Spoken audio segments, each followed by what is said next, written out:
I'm on the campus, the old campus of Bacone College that went bankrupt in 2005. I'm on the northwestern corner of the old chapel building. This is in Muskogee, Oklahoma.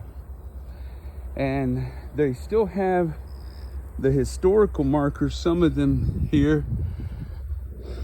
And this is one that is of Charles Journeycake that I want to read here. We have been broken up and moved 6 times.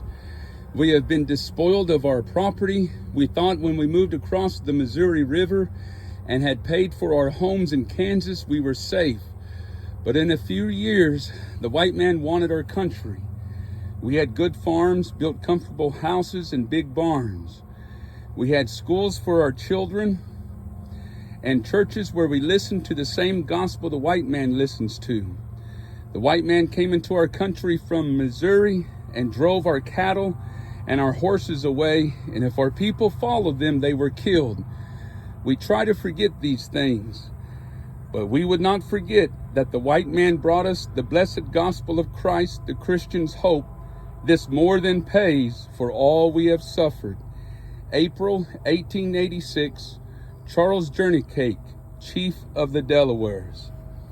And so there is the monument of commemorating part of the speech that Chief Charles Journeycake gave to commemorate the gospel coming to the native people. Now, on the other side of this building is the Isaac McCoy Hall, and Isaac McCoy was the one who was instrumental in seeing the Journeycake family of the Delaware come to a saving knowledge of Christ. And Charles Journeycake would start 6 Baptist churches in Oklahoma that are still in existence. This is the quote from Pleasant Porter, Chief of the Creeks. The vitality of our race still persists. We have not lived for naught. We are the original discoverers of this continent and the conquerors of it from the animal kingdom. And on it, first taught the arts of peace and war, and first planted the institutions of virtue, truth, and liberty. The European nations found us here and were made aware that it was possible for men to exist and subsist here. We have given to the European people on this continent our thought forces, the best blood of our ancestors, having been intermingled with their best statesmen and leading citizens. We have made ourselves an indestructible element in their national history.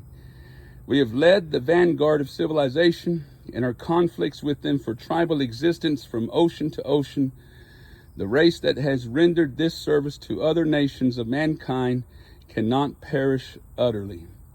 That was Pleasant Porter, Chief of the Creeks. And over here is the Isaac McCoy building. And I'll walk over here real quick. And you can see that this has been vacant. This college went bankrupt in 2005. And here is the quote from A.C. Bacone. A Christian school planted in the midst of a people becomes one of the most powerful agencies in the work of civilization. So let me go over here and read this part of the building by Isaac McCoy, or the Isaac McCoy building. And they still have a lot of the historical markers here. Here's the cornerstone. This stone was laid February 6, 1937, by Honorable John Collier, Commissioner of Indian Affairs of the United States. Collier. Now that's interesting. John Collier has an interesting history. He was also the one that became director of the American Indian Society after natives lost their leadership of the American Indian Society, and Collier was funded by the Rockefeller family, as well as this college was financed by the Rockefellers. Here's Isaac McCoy Hall, erected in 1937 by the American Baptist Home Mission Society for Bacone College. And over here's a plaque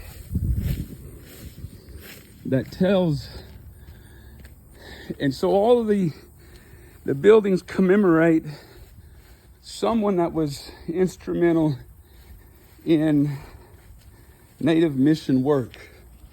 This is Isaac McCoy Hall.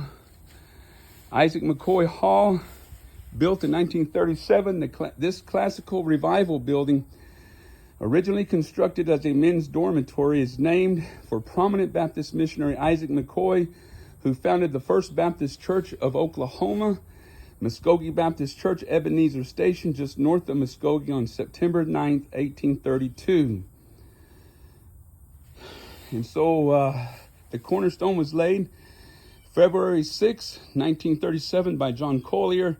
Collier, I think it's Collier, United States Commissioner of Indian Affairs, and dedicated May 4th, 1937, by George W. Truett, President, Baptist World Alliance. The architecture was H.H. Nyman. The lobby was furnished by Patrick Hurley in memory of John Hart Scott, President of Bacone College, 1897 and 1905. Inscribed on a bronze plaque inside is Reverend Isaac McCoy, born Uniontown, Pennsylvania, June 17th, 1784, died Louisville, Kentucky, June 21st, 1846. For 30 years as a Baptist missionary, his entire time and energies were dedicated to the civil and religious improvement of the Indian tribes of this country. He counted not his life dear unto himself, but endured perils and privations for the sake of the Indians whom he loved and for whom he toiled with apostolic faith and fervor. His last words were, "Tell the brethren to never let the Indian mission decline." That's Isaac McCoy marker. Isaac McCoy was also the one that surveyed the state of Kansas in the late 1830s, I think it was. And Isaac McCoy proposed for an Indian Canaan, and which would include the present states of Nebraska, Kansas, and Oklahoma. And they eventually it eventually became just Kansas and Oklahoma, and then eventually just Oklahoma, or Indian Territory, which became it Oklahoma. So Isaac McCoy was a very instrumental and prominent figure that played in early pioneer mission work to tribes. Charles Journeycake is an interesting history, and several of the churches that he started, that he was instrumental in founding, are still in existence today in Oklahoma. Over here is the marker for where the founders knelt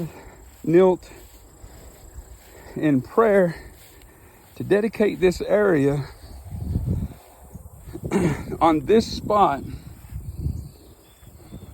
the founders of Bacone College, A.C. Bacone, J.S. Murrow, and Daniel Rogers knelt in 1881, and in prayer dedicated this hilltop to the cause of Christian education for Indian youth. So here it is today. The